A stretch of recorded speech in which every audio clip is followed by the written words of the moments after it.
If you've wanted to start a garden, but you're confused on all of the information out there, this video is the one to watch, because I'm gonna take this regular suburban backyard into a productive backyard vegetable garden. We're actually not at my house right now. We're at my brother's, who have been trying to get to garden for like 10 years. The last thing I saw him grow was like this sad cilantro on a little balcony, and it really made me depressed as the epic gardener. He called me up and he said, hey, I'm actually excited and I want to get back into the garden. So I jumped at the chance. We're here in his backyard. Let's get this going. My brother, hey, where art thou? Here he is, the mythical brother who started gardening with me 10, 12 years ago. It's been a long time. And stopped 10 or 12 just about years ago. Yeah. So I don't know, what do you think? Do we look like twins? Do we look like brothers? Tell us down in the comments. But Bri, so you're here, you have a wife, a beautiful child. Yep. We want to start a garden. Why? Yeah, I think a big part of that is really the space. We haven't really had it. We haven't been in a house before, a little like townhouse and apartments, really didn't have a place to do much besides little herbs. Okay. So now that we have the backyard, we have a place for it.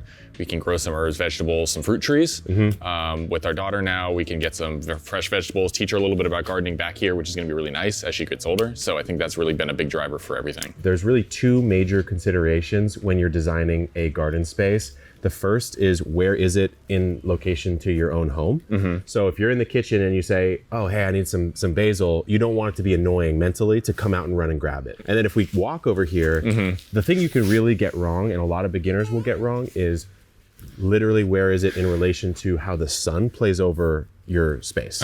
So let's say like you were in a rural area and you just had complete open space. You could basically put it anywhere. Yeah. Right? Because there's no major structures blocking sunlight, and sunlight's what a plant really needs to grow. Now, not all plants need the same amount of light, but you want to give them as much as they can get, right? So do you know where east, south, north, west are? Yeah, so west is this direction, generally east over here, south that way. Okay. We kind of took into account a little bit as much as we could. Okay. And the reason why that's important, guys, is because the sun's going to rise in the east, it's going to set in the west, and the sun exposure is going to change, of course, throughout like the summer and the winter. And so even if you look right here, this is kind of like a southwest facing wall. You notice that it's about midday and you're seeing some shadow right there. And so we know it's not bad because we have plenty of plants that can grow well in the shade. But if you look at this line right here, that's kind of the shadow line throughout the day. And it is winter right now, so it's going to be a little more harsh. But we're going to want to locate some of our sunnier plants over here. And if we can, or you can in the backyard, you want to pick a spot that has as much light as possible. And I have another way we're going to solve some of this light problem. Okay. If I was growing something on the ground right here, Bri, it's in the shadow, right? Yeah. Now, it's not in the shadow right here. Okay, it's not true. in the shadow right here. And so when you're talking about different ways to grow in a backyard vegetable garden, you could just dig into the ground and grow. Or you could put it in little containers. Yeah. But we're gonna use something called a raised bed, and we're gonna use pretty tall ones here to avoid some of that shadow cast. There's a lot of different ways you can work with a space that even has this much shade, and we need to get the raised beds, so let's go grab those. Great. Yeah. All right, Bri, so we pre-built some of our birdie's beds here, but there's a lot of different ways you could do this. You could do it with wood, you could do it with metal like these guys. You could just kind of scrounge up whatever you want and do it on a budget. But we need to talk about placement. So what do you know about, how to space stuff out in the garden?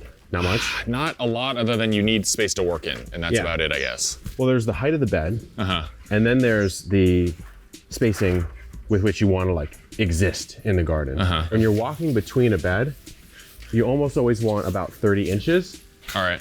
30 inches gives you enough space to maybe bring a wheelbarrow down if you wanted to. Oh, okay.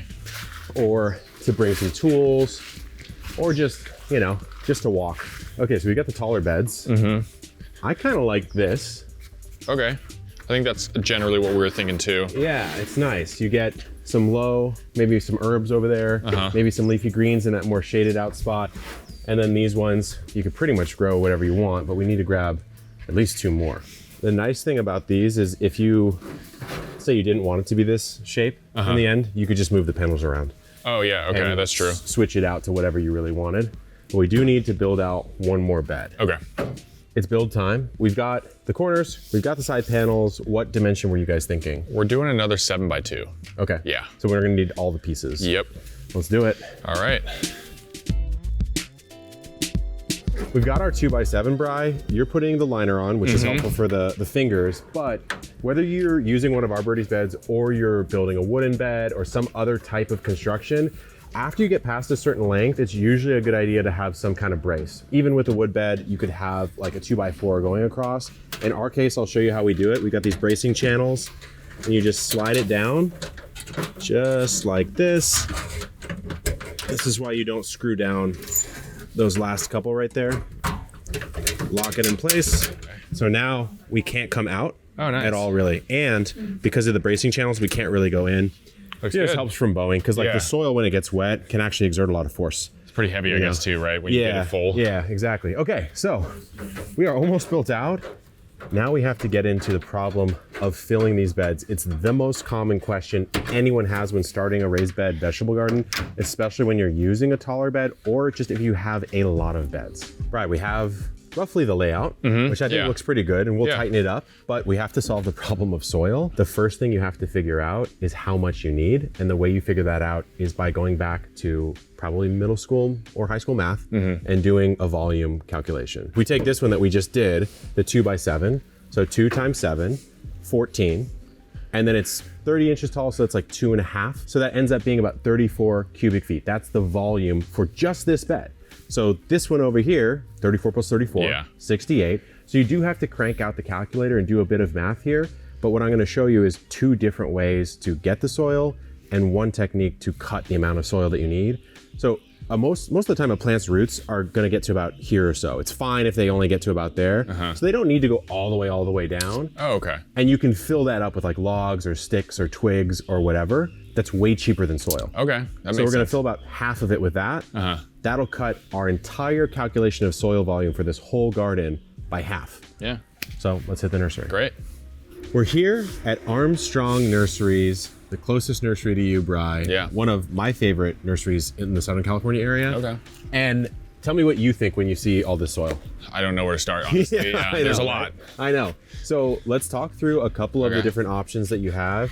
But the first thing I want to say is, if you have a budget, spend most of it on your soil. Oh, really? Because that is where everything is starting for you. Like when I first started that garden I had back at that old place, that old garden, I had this like really clay soil that got delivered, and it just was bad. Like 1 year it was okay, and then after that it got really compacted really hard. And if I had spent a little bit more money, because I was trying to save some cash, it wouldn't have been that way. And I would have not had to replace it, and I would have not had to dig it all out, you know. So if you're gonna spend some money in the garden, spend it on a really nice soil. But that being said, I mean, you've got a potting soil here. You have a cactus succulent potting mix. You have something called ocean forest over here. You have a rose mix. It gets a little overwhelming. It's a lot. Right? So the first thing to think about is you're gonna want either a raised bed mix, like this right here. So raised bed potting mix. That's pretty straightforward, I guess, yeah. I mean, that's like right down the middle what we kind of want. Or you can get like just a standard potting mix. It doesn't have to be for raised beds. Okay. But the things you want to avoid, there's something called garden soil. Typically you want to avoid that. That's more of like a filler material. It's not, doesn't have as much nutrition in it, has a little bit more wood product in it. It's just not as powerful. I like to look at the back and just see what's inside. So let's take a look at the ingredients here. The first thing you see is composted green waste, which is basically things like food scraps or grass or something that's been broken down. So that's a decent ingredient. Then you've got fir bark. That's like gonna help loosen up the mix and make it a little bit more airy. Then this one's a little controversial. It's called sphagnum peat moss. Basically that adds your moisture retention. So if you have peat moss in there, and there's another product called coconut coir, which is made out of shredded coconut husk. Both of them basically accept water and like hold it in the soil. So it doesn't just drain out. It doesn't just fall right out, right? Because the soil needs fertility, which is fertilizer, compost, that kind of thing. It needs drainage, so the ability for water to actually get out of it. But it also needs retention, and like 1/3, 1/3, 1/3. So if you look at it through that lens, you could say, well, the green waste, there's fertility. The fir bark is a little bit more of drainage. The peat moss is retention. Sand and perlite, that's going to be drainage, because sand and then perlite's like these sort of white little pumice rocks type things. That's going to let water kind of fall through, right? And then the rest of this is all fertility. Alfalfa meal, fishbone meal, bone meal, feather meal, kelp meal, ecto and endo mycorrhizae. What that means is they inoculate it with mycorrhizal fungi, and those fungi sort of eat all this fertility here, like the alfalfa, the fishbone, the bone meal, the feather meal, and unlock it for the plants. Okay. So that's kind of like one of the nerdier relationships that happens in the soil. So let's take a look at this one. This is called Ocean Forest Spray. You've got these 3 numbers here. Do you know what those mean at all? No, I don't. Okay, so it's going to be called an NPK. So your nitrogen, phosphorus, potassium. Okay. Plants need those nutrients in the most abundance. They need more than that, but those are the big 3. So when you see fertilizer labels or on soil fertilizer breakdowns, it'll always be the N, the P, and the K. And this is sort of the ratio and the amount. So it has the most phosphorus, has the next most nitrogen, and then has a little bit of potassium in there. Is that a pretty standard ratio, or like a good ratio for growth of vegetables? That's pretty standard. I mean, you're going to want a lot of nitrogen early. That creates a lot of nice leafy growth. And then as a plant matures, it tends to want a little bit more of the latter 2 as it makes like a flower or a fruit or something like that. So you might sometimes see, like if you were to get a fruit mix, maybe it's a little higher in those other 2. It just kind of depends. So let's take a look at a soil that we might not want to buy and figure out like, why is that? Okay. You know? This is the same brand as the first one we looked at. And a lot of people, when they start, they go, well, I've heard of that word compost, right? So I'll just get that. And it's got veggies, so I would think that'd be great for what we're doing. Yeah, exactly. And it says ideal for, and this, if you read, you can see why it might not be ideal. So this is ideal for mulching and amendment, so adding to something, right? Seed cover, breaking up clay soil, improve soil texture. It doesn't say just plants in this though. Okay. Right? So when you look at the back of this, green waste, sawdust, alfalfa meal, bone meal, feather meal, kelp meal, all that stuff that was in the first one, but what is it missing? Seems like some of the drainage, potentially? Some of the drainage. It doesn't have that peat moss. It doesn't have that perlite, that sand. So it's not really a potting mix. It's just a fertilizer. Oh, okay. It's just that 1/3 part. So if you filled your bed, if I filled a bed with this, the growth wouldn't be quite as... It wouldn't not grow, but it wouldn't grow super well. Okay. So given that, we have to just say, okay, well, what's our budget? And I think let's come in with a lower budget here and try to be a little bit conservative. Yeah, it's a lot of beds. So it's a lot of beds. Yeah. And so we're gonna get a delivery of some of this stuff probably right here. And if they don't have enough, we might have to go over there and grab some of the other stuff. But we also have to talk plants. Yeah. And I want to know what you guys want to grow. So let's hit the seed wall. Great. We're here at the wall of seed indoors. Of course, botanical interests. Again, overwhelming. Quite perhaps. a bit, yeah. A lot of So choice here. what are the questions that you have? So we know what we generally want to grow because Yeah. it's things we eat. So Yeah. like we're talking like chives and herbs, vegetable wise, like some bok choy, jalapeno, tomato. So like the classics. The classic stuff, Yeah. just we'll go through, I Yeah. guess. But like I don't know what right now in January can we really grow successfully like, of those. Okay. So a good way to think about this is when you're starting from seed, you save money because you can get way more seed than you could go out and like buy the live plant of, right? So if we were to go buy this endive outside, we're getting like 6 of them for more, almost double the price of this or more. And this has like hundreds of seeds in it, right? And then it also allows you, let's say you really like eggplant. Like there's this long purple eggplant right here.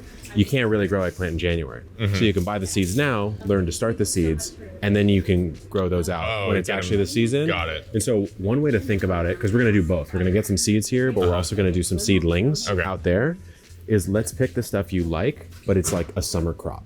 Because you can't grow that right now in January. So what we'll do is mess around with really whatever you like that's more of a summery thing. All right. So your jalapenos, there's a Megatron right there that's really nice. You can always do onions from seed. I think any sort of bunching onion is like really easy to grow from seed.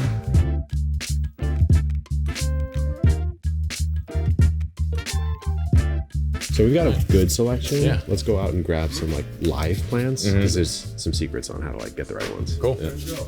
Actually, one of my favorite parts of a nursery, which would be just like messing around with all the different plants that are actually alive. So the trade-off is, what do you get? You get an actually started plant, Yeah. but it is a lot more expensive, right? So a 6-pack of these is $7 for the veggies, $6.49 for the herbs.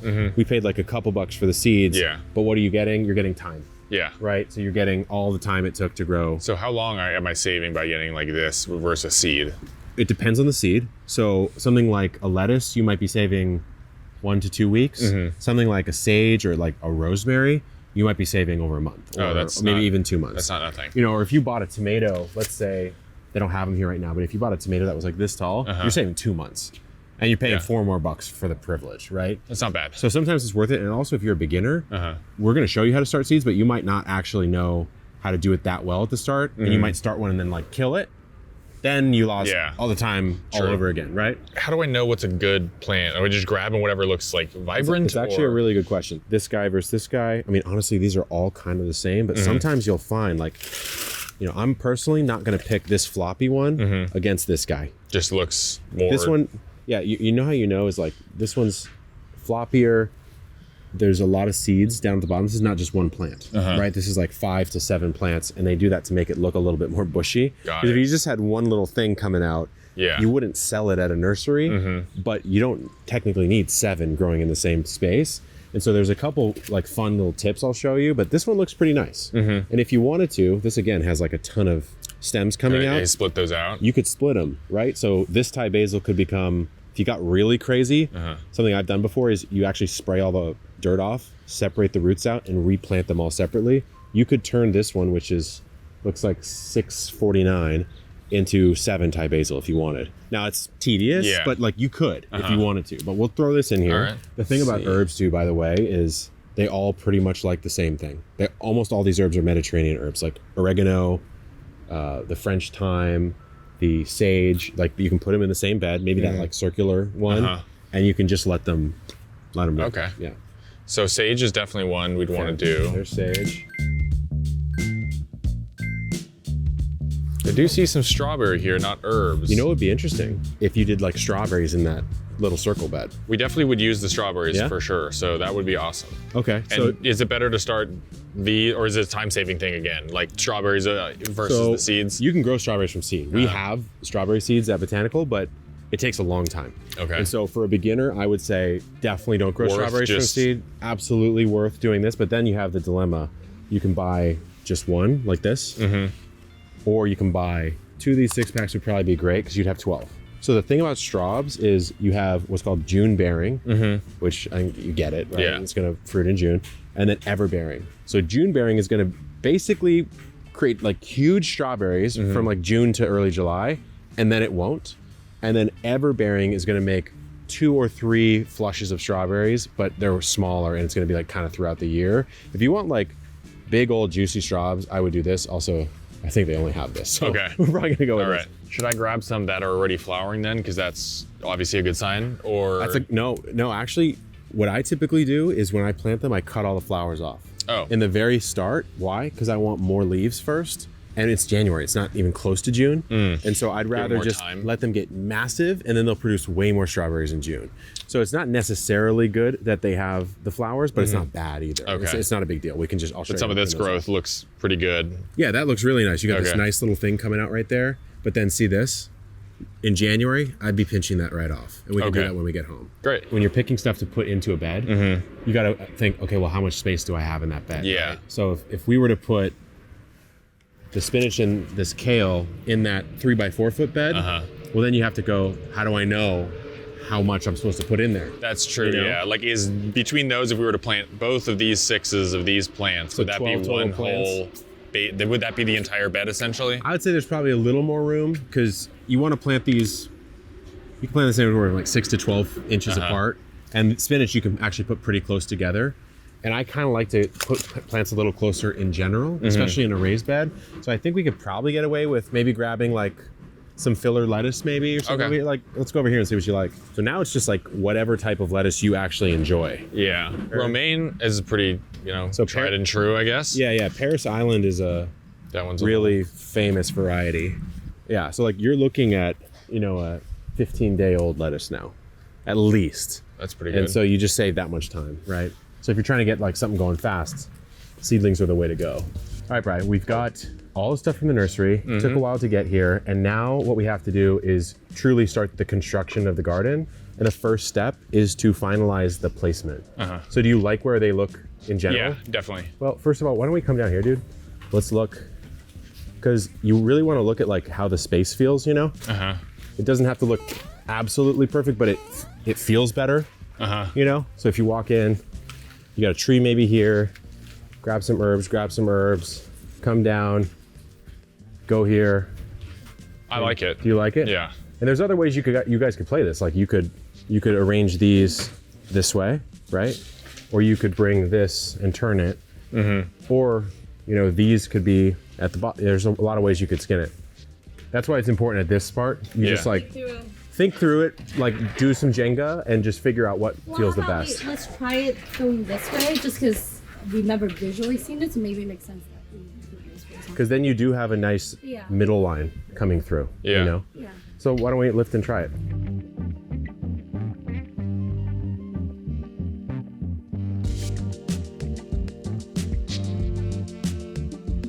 It's also nice to have these beds kind of like this because you can do like a trellis from one to the other if you wanted. Oh. You could even have, this would be like the perfect one, dude, to do an arch and walk through and have like cucumbers coming down or something. Like you could totally do that. Another thing you can think about is you don't only have to have beds here. If you have a nice walkway and you bring these in, right, you can put little pots with like little things or like little propagations, or you can put a little flower bed here or something. Plus when I mow the lawn, I don't want to have to be up against a bed. Yeah. Gives me more space there. By the way, little epic pro tip. I know a lot of you in the comments are going to say, what about this landscape fabric you see down here? It's definitely not required. You don't have to put landscape fabric down. This is just what Bri had on the property. So we're going to use what we have. But if you don't want to use landscape fabric and you want to maybe not use any sort of synthetic material, you definitely don't have to. The one thing I'll say is you want to prevent the weeds from coming up, at least in your bed, which is what the logs do. And we usually use the actual cardboard of the boxes and put it in the bottom. Oh, okay. So it's just a good way to repurpose it. So you kind of like toss all the cardboard in the bottom, toss the logs in, then toss your soil in. Got it. And then like gophers and stuff like we'll have a harder time coming up. Okay. But the landscape fabric will also help. Okay. Yeah. Okay, I think it looks pretty damn good. Now, how do you fill it with soil? Right? Yeah. So the little guys, you just fill with soil. Okay. You don't have to do anything. But the reason why we have all these logs is because we're trying to save that money. Yeah. Right? So grab a few. Okay. And it's, you know, if you can get logs for free, that's obviously the best. Yeah. So I like to kind of wedge one in just like this in the corners. Why? It just sticks it in place. Okay. So if you like where your bed is, so it doesn't move, like anchor it basically? It's not moving anymore. Okay. You know what I mean? So we're not doing like a very organized stack. It doesn't really matter. You can. The only reason you would is because when you put the soil in, there'll be little pockets of air and stuff. So sometimes if it's not fill later, it'll sink It'll through. start to sink, which isn't really that big a deal. Like what you can do is just put some extra soil on top, top it up, and you're good to go. Okay. Okay, so we're gonna keep filling these, Bri, and then once we're done getting it to about halfway up, then it's time to fill with soil. Okay, perfect. All right, bro. The day is getting long. Yeah. It's time to do the fun part, which is plant out. So let's talk. What questions do you have about getting stuff in the ground from a seedling level? We're gonna start some seeds in a sec. I guess not so much getting it in there as much as just like, what do I need to take into account when I'm planting what together, I guess? Like water needs and stuff like that. And all that. Is that important? Is it not? It is. Yeah, no, it definitely is. So let's kind of group these by type, right? We have our herbs. So let's grab the herbs and pop them over here. These guys. Because that's the theme for a bed, right? An herb bed is a very common theme. We have these strawberries we bought. So this is, our idea was to put those in one, right? Yeah, we got our lettuce, our spinach, and then our kales. And our, looks like we got some cabbage here. Yeah. Okay, nice. Let's start out with our herbs. They're the easiest, they're the hardest to go wrong. Okay. Yeah, so it's just really, really simple. So grab those two over there, Bri. Oh yeah. And I'm putting them here because these are Mediterranean herbs. What is the climate like in the Mediterranean area? Sunny, warm. Sunny, warm. This is in that area of your garden that's going to get the most sun. Right? They're low. These will kind of bush and spill over, look really beautiful. But also, what do you probably use the most? Yeah. Right? You're going to come out for herbs probably way more than you're going to come out for an eggplant, for example. And so we're going to pop these in here. Spacing wise, you don't have to think too much about it, but we'll talk about each plant and the way it grows. It's called its growing habit, like the way it actually bushes out. So take this rosemary here. This guy, it's called upright rosemary. So this is a variety that is going to be a little bit more like columnar. Okay, so it's not going to cover a bunch of space in this. It's not going to be on the ground. Okay. So these are your ground plants for herbs. Your oregano and your thyme, those will creep and kind of fall. So they'll sort of fill the bottom. Okay. Whereas a rosemary will go straight up, right? So I like, if I'm thinking about like where I'm looking most of the time when I'm coming in, I don't want to put a rosemary right here. It's going to block the rest of this bed Oh, I see. visually. Put it in You know what I mean? Towards the back. I'd put it towards the back. So why don't you pop that one out Okay. and get that one in the ground? And what am I bringing the bottom of this soil to the top of this soil, basically? Yeah, in almost all cases when you're planting something, you're just matching the height of where it Okay. is to the soil. So right one thing about I'll here? say is Break it up. sometimes you do. You don't have to do it every time. This isn't too bad, but If it's sometimes tight? If it's tight and if you see it swirling, what you can do is you can be way more rough than you think too. You can just kind of do this, kind of do a little bit of this, and that's good. That's All right. totally fine. And then just plop it in. I'd plop it in, yeah. Give it a little space off the side. So then you get into a basil, and this was your plant. You remember back in the day? Yeah. I You know grew a these lot about the basil. He's a basil master. He might have to feature on a video just doing basil for us. So this is one Bri that I would not really worry about breaking up much Okay. because it looks pretty good, right? So this one, again, basil, you remember. Yeah. So you're gonna probably want to put it somewhere like this. Okay. Right? Because it'll block everything if you don't do that. And leave, if there's more than one of these plants together for now, just leave them as is. It's really up to you. One thing I might do, if I was using this just for my kitchen, right, and I wanted to grow a big old bush, is I would actually I'd say maybe pick the best looking stem, like this stem right here. I might cut all these the first time I harvest and just cut it completely off and just leave one. And the reason why I do that is because these are all competing for the same nutrients in the same space as this one. Got it. Right? So I'd use this just as basil to harvest. And then what I might do is I'd prune this basil. See how these two leaves are coming out right here? If you prune right above that, these are gonna shoot outwards like this and bush out. So basically if you prune above, it forces bushiness. Yeah. So but you see what I'm getting at? Like use these as herbs and then force this one to bush out and become its own really big bush. Got it. But if you want to keep it simple, you could just put it in like this. Okay. So you're for saying now, right let's put it in. now I could cut all them. You could and do then- that immediately if you Got want, or just like tomorrow when you're having your eggs and basil or whatever. You can do Oh, it I see. then. Okay. Yeah, this can get quite big. Yeah, I And remember so them getting pretty big. I might bring it like somewhere around this area. Oh, okay. And then what I like to do too is just kind of space these and think, how do I want these to lay out? This looks pleasing, right? Because part of it's just like, does it look good? Aesthetically. Aesthetic. Yeah. But then secondly, sage is going to grow a bit taller than these two oregano and thyme. So what I want this kind of further in the back as well, so it's not covering You some of could. this, or You totally could, or the only reason I was thinking maybe not do this is then these kind of blend together. because they both will just And cover. they'll kind of cover into one another. But if you put these kind of close to the edge, what you'll get is this nice like spilling effect over the edge that could look really cool. But we could also maybe do this, parsley right in the middle, do that, or just to throw a curveball, we could put that basil right in the middle, bring this over here, and then the basil's the centerpiece. Could look cool, up to you. I think parsley in the middle will look good. Okay, let's Yeah. do that. So the thing with growing herbs is it's really mostly about maintenance. Like once they're in, it's mostly about using them regularly enough, pruning them, cutting them back. You don't have to fertilize them all too often. You don't have to water them even all too often because they're Mediterranean herbs, right? They don't really grow in a place that's getting so much rain that it would need it. And they're just really hardy plants. Sometimes you want to smell. It smells like doo-doo. Yeah, I smelled that coming from somewhere. I didn't know what So it if was you from. smell that, that means that it's gone anaerobic. Because if it smells bad, it's all those bad bacteria.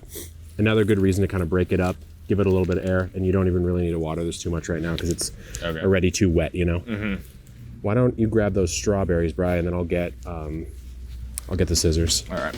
Okay, strawberry time. Yeah. These ones are honestly going to be massive, dude. Yeah. June bearings are huge. I'm going to do the unthinkable and have you trace the flowers down to the root stem there, cut it all the way off. How far to As the? far down as you can, because if you look at the anatomy of the strawberry, you can see it's mostly just single leaves, right? And they have this long stem, and then same with the flower, right? So if you're cutting off here, why not cut off all the way there? Because you're making the plant keep this random stick alive I see. for no reason, Yeah, right? okay. So snip all these off. Just the flowering. Yeah, just the flowering. And then we'll talk a little bit about strawberries and how they grow. So strawberries are gonna put out all these leaves, and then the stuff that Bry's cutting off, that's the flower that will then form the strawberry. But if you remember from the nursery, these are June-bearing strawberries, meaning that in January, there's quite a bit of time before these really are going to be of size where they're gonna put out those beautiful fruit. So Bry's pruning all these flowers off basically to force this strawberry plant to keep putting out more leaves. What do leaves do? They give you energy, right? They give the plant energy. So it's gonna have a lot more energy when June comes. So you could even do this, Bry, up until about the beginning of May. So Oh, at wow, the beginning okay. of May, you could do that. You'll force Just them to be keep these pruning all of massive them. strawberry bushes. And then when you start seeing flowers in May, stop pruning and you'll start getting an incredible amount of like huge strawberries. What about the ones that are growing off, say, which one was I just looking at? There was one where there's some leaves, some flowers just go all the way I'd down still go all the way down because that's primarily a flower. Okay. Like there's this random little leaf, but it's not a significant one. You know Got what I it. mean? It's not like you're cutting off one of these guys. Or like, how about this guy where there's a couple small leaves coming off the side of the flowering? That's actually just twisted up. Yeah. well, there you go. Just cut that guy off there. There you go. Easy. Okay, so we'll talk spacing. So the way strawberries propagate themselves is they put out what's called a runner. So it'll throw a stem out kind of like this. That stem will have a leaf like this, but the leaf will have a little ability to put a root down. So it'll kind of go like boop, and then it'll go like this, and a root will put in the It'll soil. start. And then you could actually sever this and you'd have a new plant. Oh, I see. So what you want to space the strawberries out so that they can do that a little bit, but not too much. Because if they do that a ton, then they're not really making strawberries, you know? So you want to just, in this case, just space them as evenly apart from one another as possible. Okay. So kind of do some around the edge. We have how many? 12 here? There, around the corners, nice. Go there, Here. there. Yeah, I mean, that looks pretty good to me. Got one extra here. Yeah, Maybe like that? yeah, yeah. Okay. If you want, you can just toss this in a random other bed too, you know? Yeah, it's true. So when you plant a strawberry, it's super important. See where this new growth is coming out of right there? That's called the crown. That's where all that new stuff is coming. You want to plant below it. So you really would never want to put the soil like up to here, or certainly not up to here, because it's going to rot the crown. And that's where all the growth is. So if Got that it. rots, the thing is done. dies? It's done. Okay. Yeah. So when you come in, you put it in like this, come around, and I kind of like to just like press it down into the soil like that and see how it's still sticking up a bit. That's my way of knowing I didn't accidentally kind of drown my strawberries. I see. Just pack it down around there, basically. Yeah, yeah. Because if you plant something and you don't pack it, I mean, you don't have to like cram it or anything, but if there's a lot of air pockets around, it's not really great for the plant. So basically, if you keep pruning those flowers off, eventually you won't even be able to see the soil. Wow. And then you'll have to go hunting for the strawberries. You'll be like looking under and you'll see some big old strawberry. And every day when you come out in June, you'll randomly find another one. And you'll think you looked for it. And then the next day, it's like almost like it grew overnight. It's crazy. Sounds delicious. Okay, let's hit the lettuce bed. Okay. We'll do the lettuce right here. Cabbage are huge. So you actually might want to put the cabbage over here. Okay. So let's leave that for now. Let's just pop all these out. There's like way less rules to this, way less guidance. To the it's lettuce? Just to the lettuce, because you're just, I mean, really, what is it? You're just eating the leaves of a plant that grows really fast. That's true. It's not stressing too much. It does like a little bit of fertilizer. You know how we looked at those NPKs on the bags? It likes a lot of N. It likes a lot of nitrogen. Okay. Because it's primarily what plants use to grow their leaves. But honestly, with what's in this from the nursery, we're totally good. So for me, when I'm making one of these, call it salad beds, I like to just design it based on what looks good. And spacing wise, you can kind of be as loose as you want. Okay. Like for example, if you were to plant these two romaines really close, well then what's going to happen? As this grows, it's going to go right into one another, Yeah. right? And so that's fine if you wanted to harvest it young. So you could harvest it maybe like, honestly, almost a couple days after this is like baby leaf lettuce. So then you could really cram them close together because you're harvesting it, right? Yeah. But if you wanted to grow a nice big romaine, you want to give it enough space to kind of bulb up. Got Not it. bulb up, but like leaf out. Yeah. You know? And so that's kind of up to you. And also it's up to how much space you have in the bed. So let's just kind of lay them out however you think looks good. Does it make sense to grow the same thing next to each other? It doesn't really matter with this either. You totally could. Or you could just mix it. Okay. Mix and match it. Like if you wanted a nice ability to come down this line, cut off some lettuce, I might put it in a row. If you wanted to kind of like have that varied look, I might just mix and match. What are you feeling? Probably, I think I like the idea of the same one same being rows, yeah. by itself. So then or let's just by- do- near each other. In that case, I'll show you a spacing technique that helps then. So lay them out roughly even, but what we'll do is we'll stagger the kale in the middle of Okay. the other, because it's a little more efficient with the way that you can space. So instead of doing this, right? If I do this, then there's more space Oh, I and see. these Yeah. grow for that to actually be there. You know what I mean? So that looks pretty good to me. So I'll just right. pop them in. Cool. So if you wanted, we're putting these all in at the same time, right? So what's going to happen? They're all gonna be ready at the same time. Yeah, which Yeah. you might not want, right? So I would say when you come out, I'd harvest some of these as you go. Yeah. And you could even take like a whole head that's young or too early, but that's fine because that's just a baby lettuce. Yeah. If you wanted it to be more stable and you get a normal amount at like in a week, then I would plant some like once a week. I see. Or once every 2 weeks, you know, because then you're staggering it a bit.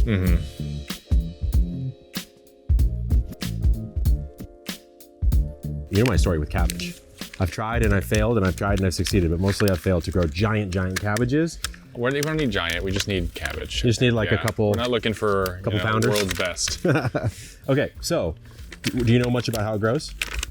Just a big boy in the middle, right? A little big boy. Yeah, there's a big boy in the middle, which means it needs a lot of small boys on the outside to help it kind of grow, which means that you need to give it the space, right? So if you're ever in doubt and you just don't know, obviously go to epicgardening.com. We have like thousands of blog articles on how to grow plants, but you can also look at the tag. Okay. So you've got space 18 inches. See that? So what that means, and sometimes spacing, it'll be a little confusing, but usually when in doubt, just follow that exactly, and you'll be at least safe. Yeah. So the reason why is because, let's lay out, what do we have, 3 and 3? So is this even enough space for 6? I would say it's just barely enough. Okay. Right? Because 18, the best way to think about it is just 9 on each side, right? Because if you're spacing multiple plants together, if you go 9 on each side, that'll be 9 and 9, that'll be 18, right? So what we want to do, and another hack is when you're next to an edge, you can cheat that spacing. You could go to here, you don't have to give 9 here, or 18 because there's nothing over here. Okay. Right? So it'll grow up, and then the way cabbage grows is it does these crazy leaves out, and those leaves start to curl in, and that's the cabbage. It's just a bunch of leaves like curled. So it needs those leaves out, which is why you have to space it out at the 18. Okay. So that's pretty much it. And the thing I'll say about this is, much like the kale, because cabbage is actually the same exact plant as kale, you want to bury this. Give it that stability, because look how floppy this is. Yeah, this one too. You could you could legitimately just break that on accident, right? So let's get these in there.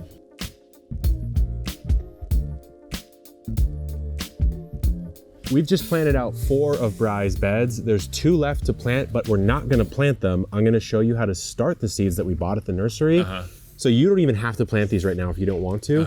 You can just start like your favorite pepper, your favorite tomato, and I'll show you how to do that over there. Perfect. All right, the moment of truth. This is when you become an advanced gardener, when you can start your own seeds. Why? Because you get all that variety. Like, for example, I'm surprised you picked this one. This is actually a really cool one. I met the guy who bred this potato. Oh, wow. So normally you just plant a potato to grow a potato. Yeah. This one you grow from an actual seed. So this is kind of a fun one. It's an adventurous one. We can try it if you want to. But let's start out. Fun to try. Yeah. I mean, we definitely should. Let's start out with something a little bit easier. How do I know when to start what? Or timing wise, like which one should I plant now? Okay, so we have a garden right here, right? You have lettuce, cabbage, strawberries, and herbs. So you probably don't want to plant any of those. And if you were to grow something like, I don't know, tomato, that would be a really good choice. Why? Because you can grow tomatoes in a seed tray for like 2 months before you even put them in the ground. Okay. In fact, when someone's in a colder climate than we are, what they'll do is they'll start their tomatoes in January, February, put them in like little pots, they'll grow them up, and then they'll put a plant like this in the actual garden. Oh, wow. Okay. Because you can transplant in, right? That's the whole point. So I would say maybe get a head start on some of your summer stuff that we bought. Okay. And then also anything else you think is interesting. Got it. Right? Okay. That you didn't buy. So what looks good to you? Tomatoes, yes. I think jalapenos would be really cool to start. So we'll do maybe the Megatron jalapeno. You pop that one open. Okay. And we'll do the Cherokee purple tomato, which is a really classic heirloom tomato. So there's your pepper seeds. So a good rule of thumb when you're using our 6 cells is just to plant 6. Yeah. Makes Or sense. if you want to get really particular, you could maybe plant like 3 or 2 and put little labels in. But I keep it simple. Usually I just plant 6 of things because you get so many seeds, you know? So here's what I'll do. I will usually grab like a little twig or something like that, and I'll just make a tiny little depression in the middle here. You don't even have to do this. You could plant right on the surface and just put more soil on top. But to me, it's easier to put it just in a little hole here. As a rule of thumb, not every seed is guaranteed to sprout, or it's called germinate. So I usually put 2 in a hole to guarantee it'll come up. But if you're planting 6, you're gonna get one. Yeah. So I would just put 1 in just to save your seed a little bit. Okay. Just pop 1 in. So these seeds are in. Do I need to like pat them down or something? What we'll do is we'll put these right here just so we remember for now, but I'd always label them. But yeah, what you'll do is you'll just cover just a touch, just boop, cover it up a little bit. Almost all seeds want to be buried. There's some, and they're mostly flowers, that do not want to be buried, but almost all can be buried like roughly a 1/4 inch or so down. Okay. We'll just plant out some other stuff. Like, I'd say it's probably a little bit too early to grow cucumbers. And the reason why is because these ones take longer to sprout and they grow a bit slower. Cucumbers are a much faster plant. And so, if you start that in January, it's not really going to be summer. Yeah. Whereas this, it has a lot more time. It's fine. I'm scared of cucumbers anyway, so we'll save it after, on that. After that mishap. Yeah. Bok choy, if we could do that, that would be. Let's do bok choy. So here, why don't you do that? And honestly, bok choy, you can harvest it young. It's baby bok choy. So you could plant a lot of this. Okay. You know? We could do like a couple 6Ls of that. I might do 3 6Ls. If you love bok choy, you could throw 18 bok choy down this row, no problem. All right. And while you do that, I'll get some of these onions in because I don't see any onions in the garden yet. We're gonna hold off on the squash in January. Even though you see summer and winter squash on the names, that doesn't mean it's when you grow it. It means it's typically when you would eat it. So a summer squash you harvest young, and you eat it really quickly. So like this Black Beauty summer squash, you harvest it sort of young. Okay. A big old winter butternut, you actually let the squash fully mature, and the idea is you could store that over the winter. I Why see. it's called a winter squash. Got it. So you could eat it young too, but it's edible when it's older than the old summer squash. There are quite a bit of seeds in the bok choy here. Yeah, you're gonna get a lot on the bok choy. Still 1 per, you think? Yeah, Is I mean okay? one or two is fine. The germination of those is really fast and it's pretty consistent. The thing with bunching onions is the name tells you how you can plant them, right? You don't really have to worry about, like, you don't do like we did with the cabbage, where you put like 1 every 18 inches. You can throw like 3 or 4 seeds in a hole and then grow it like that. Got it. Because they kind of want to grow next to one another. So then for watering the seeds, when and how often are we talking? So in the beginning, there's nothing really to water because there's no root. It doesn't need it beyond the fact that it needs some moisture to know it's time to start sprouting, right? So what we'll do is we'll just give it a light amount of water. And this seedling mix that we used, which is just another type of soil mix, it's a little more fine. And so it takes water really well and it holds it really well. And so what'll happen is we'll water it in, we'll wait a couple days, you'll start seeing some sprouts. All you need to do at that point is just make sure it's moist, but don't hit it every day. Okay. Because people will kill their seedlings all the time just by dumping water all over it. And there's not a lot of soil here. So There's not a lot of soil, and look at that root will be like this big. Like what can it really take in? You Got know? it. So as long as it's moist enough, you're in a good spot. And in terms of like where to place these while they're germinating, Yeah. full sun, No, not really. They don't really need sun for the first 3 days because there's nothing for them that's to hit. above soil. Right, exactly. There's no leaf. But you do want it to be in a warm spot. So if you just left it out here at night, that wouldn't be your best option. I'd put it indoors, like 70-ish degrees, like room temperature is going to be a good way to think about it. Okay. Because they are triggered by moisture and by heat. So unless the temperature gets to a certain degree, it will Nothing's not. gonna happen. It generally will not sprout. So when they start to sprout, what you'll do is you'll move them to a sunny area and make sure they get, like, I don't know, 8 to 12 hours of sun a day. They could take even more than that, honestly. Or you could solve that by using a grow light, like a shop light even would be fine. You just put it really close. And then once they start to sprout, after about 2 weeks, generally, because they're all different, right? Yeah. Generally, like with your lettuces and your spinach and your onions and all that, you could start tossing them in the garden. If conditions are good. If they're not, or you want to wait, like with your peppers or your tomatoes, those might take up to a month or so. Then you might want to pop them out of these trays and put them in like a smaller pot and let them keep growing. Gotcha. Until it's time to actually put them in the ground. Okay. But we might have to come back and do a transplant and planting session with Bri because, I don't know, I'm kind of excited to see how this goes. So was there anything in particular for flower seedlings versus vegetable seedlings that is that different, or? Sometimes, yeah. So like, take a look at the sweet peas. So everything's really going to be on the back. Yeah. And so if you take a look at the sweet peas on the left side, look, 15 to 20 days to emerge. Seed depth, pressed lightly into the surface. So this is 1 inch seed depth. So I should be pushing those way down. way further down, into the seed way tray. further So at the down. bottom of the seed, like the 6L basically? I'd say about halfway down. Okay. And then, like in this case, seed spacing, so in groups of 12 to 20 seeds. So flowers are way different than vegetables. They usually take longer. The flower seeds are like weirder looking and sometimes more delicate. And sometimes you plant like 5 in one place. Versus if you're growing like a cabbage, you just need 1. And it sprouts really fast and it's it's kind of easy. So flower seed starting is super fun. It's just a little bit more complicated. Got it. They're just more finicky. Basically, yeah. All right, bro. What do you think? That looks fantastic. Stoked to start harvesting and just watch the growth. I'm stoked that you're in the club now. 10, 12 years later, my brother, the epic brother, he's finally in, guys. I finally got him. So all you need to do now is just water this in for a couple minutes each bed. Okay. Don't overwater it. They're just transplanting and you just want to make them settled. And then keep an eye on those seedlings or the seeds that you started. And I want you to send me a video in a month and I'll show you that right now. All right.